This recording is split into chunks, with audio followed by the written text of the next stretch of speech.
Kemarin baru aja terjadi apa ya, bukan terjadi, ada satu kegiatan yang dilakukan oleh kuasa hukum baru dari Ruben Onsu, Mmm, yang mendatangi kantor polisi yang menyebut bahwa katanya ini kan ada kasus yang belakangan membuat Ruben terseret menjadi tersangka. Kasus ini adalah mmm. katanya si investasi bodong. Ya ini akhirnya, sang kuasa hukum buka suara ya Mas Tom Ya, ya, soal berapa besar sih emang kerugian atau tuntutan yang diajukan dari korban kepada pihak yes. Ruben Onsu, katanya nilainya nggak main-main Mas Tom. Jadi, kuasa hukum Ruben Onsu, yang bernama Maci Ahmad ini, menyebut katanya kemarin itu kasus, yang diduga penggelapan dana oleh Ruben Onsu ini dicampur dengan bunga mencapai 4,4 miliar. Padahal sebelumnya katanya utang pokoknya adalah 3,5 miliar. Iya, ini katanya karena kasusnya sebenarnya pelaporannya katanya udah dari Agustus Betul 2025 ya Mas betul, Tom ya, dan baru ditetapkan tersangka pada beberapa hari lalu. Jadi ya ini memang bunganya udah semakin membesar dan benar. juga hal-hal lainnya yang membuat jumlahnya sekarang jadi total 4,4 miliar. 4,4 miliar. Cuma memang dari kuasa hukum Ruben Onsu, Maci Ahmad menyebut katanya Ruben Onsu dan juga dirinya Mmm, datang bukan untuk mencoba menjelaskan kembali duduk perkaranya seperti apa, namun pihaknya datang untuk menjelaskan bahwa dia menyerahkan surat-surat, menjelaskan seperti apa duduk perkaranya yang sudah dilaporkan kepada pihak polisian, dan dia menyebut katanya pihak Ruben Onsu ini mengutamakan penyelesaian secara damai atau kekeluargaan atau mengembalikan dana yang kemarin sempat diberikan oleh pihak korban atau Ramzi ini sebesar 3,5 miliar bersama dengan bunganya 4,4 miliar. nah kalau mau damai gini Mas Tom, berarti Ruben Onsu ngeluarin semua uang simpanannya apa gimana Nah, Mas kita Tom? lanjut nih ke Mmm, highlight selanjutnya. mhm. Akhirnya dari kuasa hukum Ruben Onsu atau Maci Ahmad ini menyebut katanya Ruben Onsu ini siap menggadai aset-asetnya untuk menyelesaikan hutangnya. Katanya memang Ruben Onsu ini punya pribadi yang nggak mau ngerepotin kerabatnya, Betul, keluarganya, atau temen dekatnya betul. untuk ya mungkin kalau temen dekat dimintain tolong bakal ngasih ya Mas Tom ya? Benar, ya walaupun nggak mungkin sampai empat Iya, koma empat benar miliar ya benar. Tapi kalau ngebantuinnya ya. dikumpulin dari pertemanannya yang banyak Benar, banget, mungkin benar. bisa ketutup dengan jumlah segitu. Tapi katanya Ruben Onsu nih nggak pernah mau melakukan hal itu. Lebih baik mungkin menjual aset-aset yang dia miliki, mengumpulkan pundi-pundi tabungannya untuk Benar. membayar ini daripada merepotkan orang lain Ini statement yang katanya. didapat dari kuasa hukumnya Ruben Betul Onsu ya, betul Maci Ahmad yang menyebut katanya Ruben Onsu ini orangnya nggak enakan sama orang lain, betul. masih terpikir untuk lebih baik menjual aset-asetnya, barang-barang yang dia miliki untuk menyelesaikan tanggung jawabnya ini, Hmm, gitu. Ya keren sih menurut gue keren sih, ya. salah satu orang yang bertanggung jawab, di sisi lain mungkin sekarang sedang pusing ya Hmm. karena ada problem bersama dengan mantan istrinya terkait hak asuh anak-anaknya yang kemarin juga katanya berdasarkan hasil mediasi, katanya mediasinya disebut gagal. Nah, ini masih ada kasus satu soal hak asuh anak, lalu sekarang terseret kasus lainnya yang bahkan rupanya udah ditetapkan jadi tersangka ya Mas Tom ya? Ya Kalau misalkan kita flashback sedikit mhm, sebenarnya jadinya dulu tuh sempat ada, statement dari salah satu pihak yang menyebut katanya Ruben Onsu ini mau membuat investasi dari, barang-barang yang kalau nggak salah ya ini perlu di, recheck lagi, ini ngomongin tentang perhiasan. Jadi oh, modal sekian nanti dalam 1 bulan bisa dikembaliin sekian rupiah. makanya jumlahnya nggak main-main ya, dan Bener, karena ini, investasinya nggak jelas, akhirnya berbuntut ada pelaporan. betul? Kasus ini mencuat usai adanya laporan polisi bernomor LPB31-8/2025 SPKT Polres Jakarta Betul? Selatan pada 22 Agustus Mhm, 2025. Ruben dilaporkan oleh korban berinisial DM terkait dugaan penipuan investasi bisnis jual beli produk. Korban mengaku tidak kunjung menerima keuntungan yang dijanjikan, bahkan modal yang disetorkan pun nggak kunjung kembali katanya Mas nah, Tom. Kasus ini pun naik ke tahap penyidikan pada 25 April 2026, di mana Ruben Onsu kini telah ditetapkan sebagai tersangka gitu. Oke, ya kita doakan Zoners. semoga kasusnya segera selesai ya, Betul. dan apapun hasil yang mereka pilih dan ini bisa dilakukan dengan baik ya, sesuai dengan kemarin kan dari kemarin, pengennya apa yang ditetapkan oleh pengadilan, apa yang ditetapkan oleh hasil dari hakim, itu yang harus dijalankan oleh kedua pihak. Mau itu kasus dari Ruben Onsu dan Sarwendah atau Ruben Onsu dengan, inisial DM tadi. Betul. Tapi ngomong-ngomongin kasus Ruben Onsu sama Sarwendah, ada yang lagi rame juga Mas Ada apa Tom. tuh?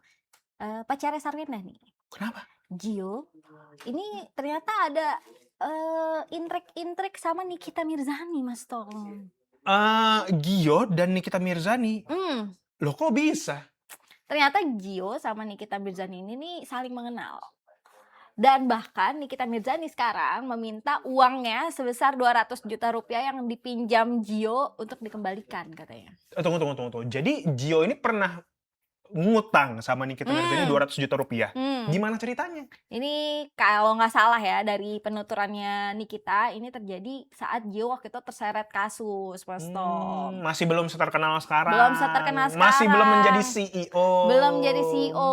Katanya dia tuh Nikita Mirzani dengan Gio ini udah saling mengenal sejak 2018 kalau nggak salah. Perkenalannya tuh bukan Nikita yang kenalan sama Gio, tapi Nikita jelasin kalau Gio yang memperkenalkan dirinya ke Nikita katanya gitu.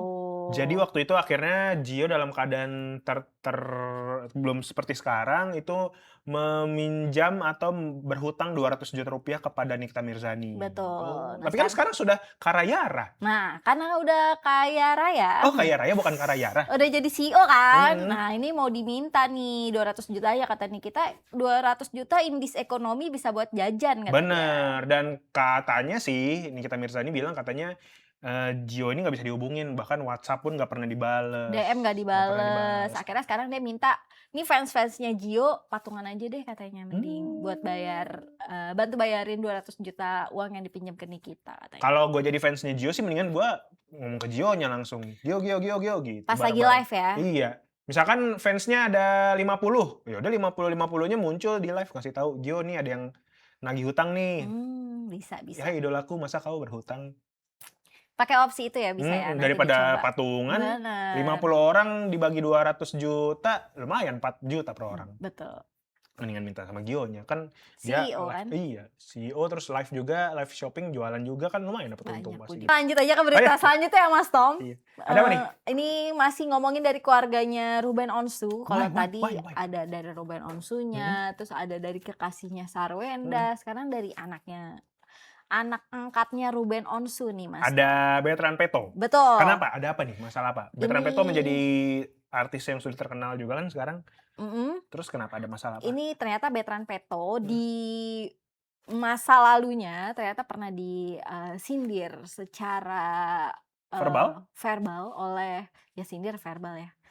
Oleh Melanie Ricardo. Oh, tapi ada juga sindir non verbal yang Gimana pakai tuh? mata gini. Oh iya bisa sih.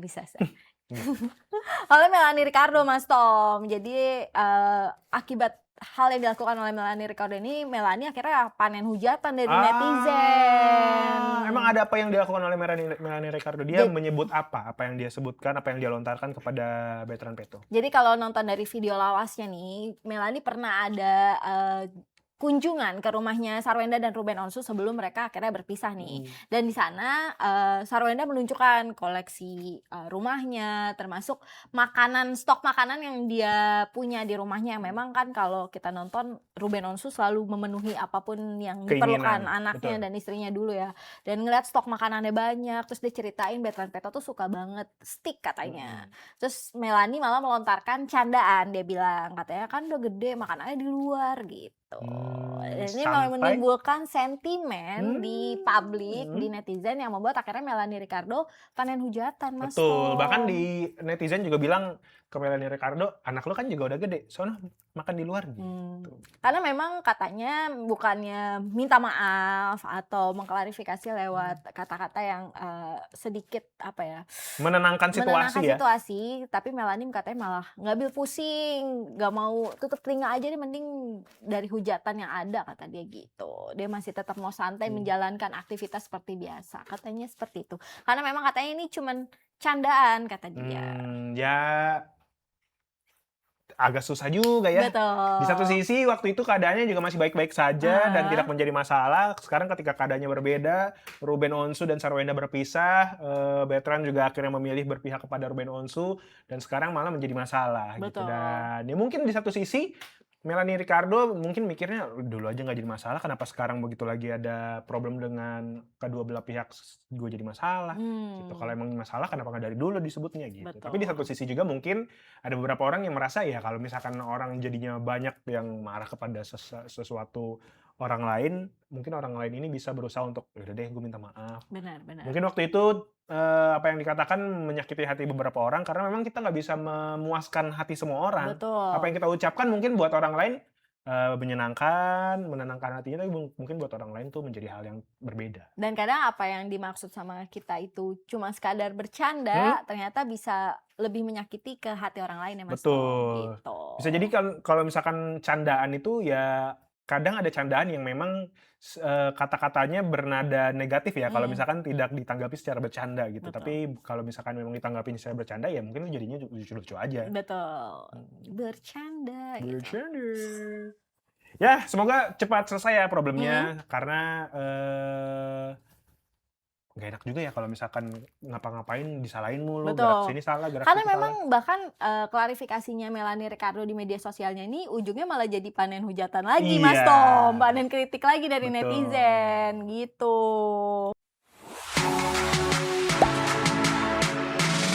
Gak sempet baca? Dengerin aja, klik icon text to speech di okezone.com.